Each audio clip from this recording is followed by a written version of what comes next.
We are on Boston Harbor. And joining us right now is UMass Boston professor Ellen Douglas. She's a hydrologist who's been studying what could happen to the city of Boston as climate change advances. Welcome to Living on Earth. Thanks, happy to be here. First, tell me, what inspired local leaders to form the team that's called Climate Ready Boston? Well, it's been a long time in coming. The city has been working on climate change, adaptation, and mitigation for a while.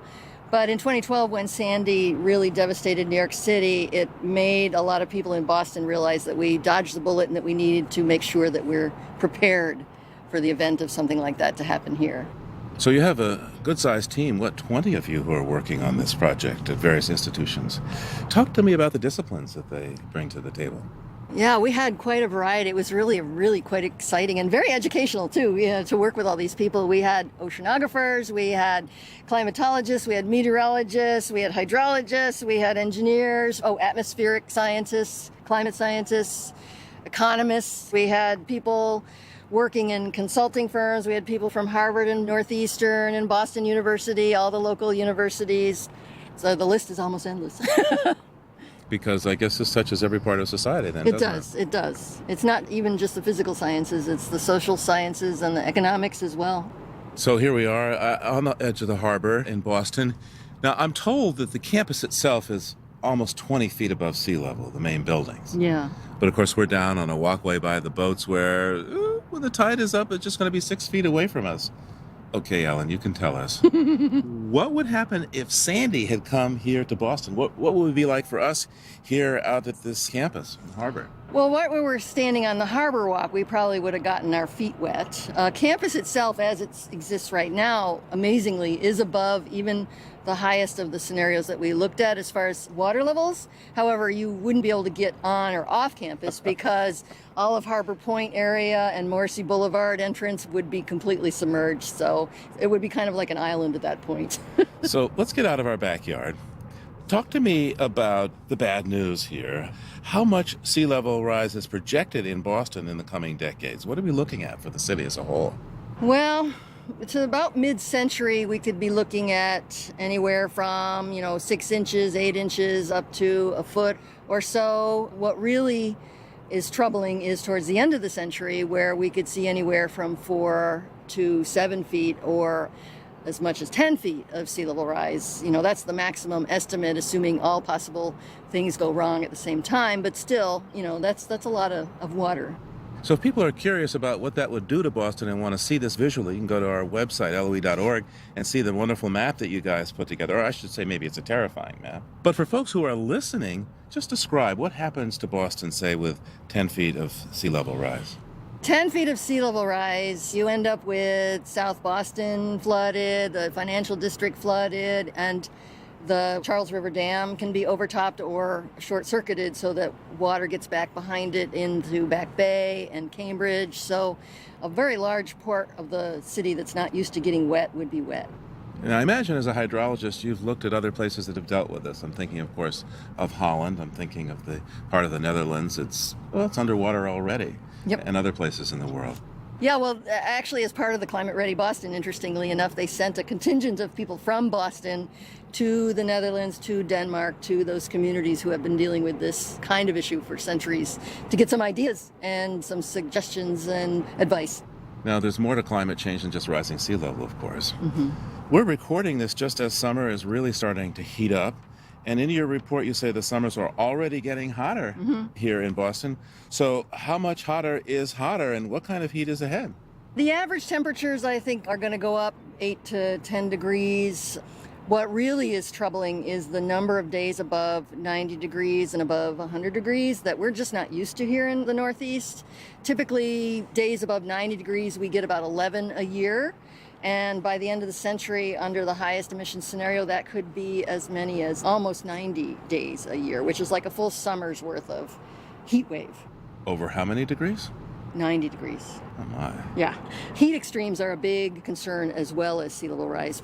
Yeah, I was going to say, people die when it gets that Yes, hot. I mean, in yes. Chicago, for example, in a heat wave not so long ago, a number of people died. Yeah, and it's not even just the number of days, but it's the number of consecutive days. So After about 3 to 5 days, cooling systems actually, they just can't keep extracting the heat. And so a lot of air conditioning systems begin to not work as well and as efficiently. And it's a real concern health-wise when you're looking at that kind of temperature.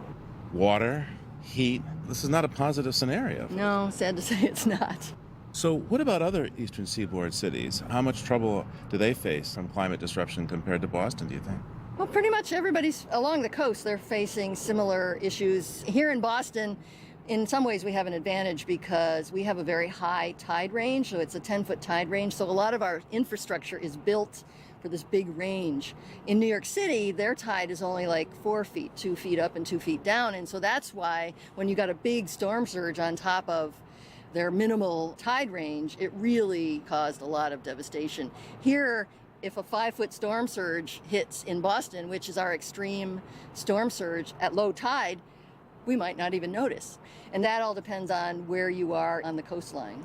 So we better not have a full moon and high tide when the next big storm surge comes on. Yeah, that's exactly what happened in New York City. The highest high tide and a record storm surge hit at exactly the same time.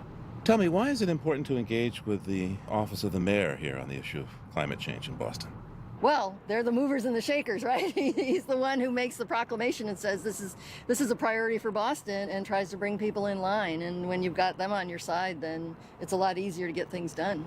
So, Boston's about 400 years old. In another 400 years, is there a Boston as we know it? Well, not as we know it, for sure. It's hard to say. I mean, even in another 200 years, there could be parts of Boston that are underwater. And so we're going to have to deal with that either by putting up some sort of protective barriers or building buildings higher or whatever. But it's definitely not going to look like it does today. Your task force is moving ahead to prepare a vulnerability assessment and look at some resilience strategies. How do you put that together? Well, the teams that are working on that right now have done a lot of data mining, looking at reports and data that are already existing to pull it together, integrating it into the strategy that the city wants to take. A big part of it is outreach to communities to figure out what they're most worried about and bring in not just the city itself, but the agencies like Massport, MBTA, and MassDOT, and all the agencies are figuring out how their infrastructure is going to be impacted, how their operations are going to be impacted. And then it's a matter of figuring out how you're going to work that into the long-term plan. We have time, which is the good news. We have some vulnerability now, but the agencies have time to integrate this into their long-term planning as far as upgrading their infrastructure or building new infrastructure for protection and for floodproofing, things like that. In the immediate future, what do you think is the biggest risk of a climate event here? Probably a big coastal storm. I mean, we're right here on the coast. And not so much a hurricane. We don't get hurricanes as often as you'd think. But a big nor'easter like we saw in 91, the no-name storm or the perfect storm, that actually caused the largest storm surge we've seen. So that's probably the most likely, in combination with a lot of precipitation. So this is not so much the future, but really now. Huh?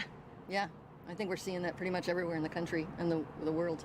How many folks understand that this is an emergency and that people need to move not just fast, but really fast? Yeah, that is a challenge. We've thought of climate change as this long-term impact, but observations over the last decade have showed us that, yeah, there's long-term impacts, but there's also impacts that are occurring now, and things are happening faster than we expected. So that is a challenge, and I guess nature sort of helps us out in that way, if you can think of it that way, by, all the flooding and the superstorm Sandys and things like that definitely get people's attention. For example, right now, as we're talking here in Boston, there are wildfires in I don't know how many states. So it's pretty intense right now. Well, and the thing that's striking is the number of times you hear record breaking. And, statistically speaking, records will always be broken, but the time between records is supposed to increase. But records are being broken over and over and increasingly faster.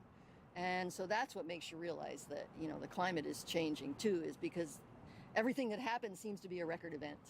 Professor Ellen Douglas teaches hydrology at the University of Massachusetts, Boston. Ellen, thanks so much for taking the time with us today. This was fun. Thank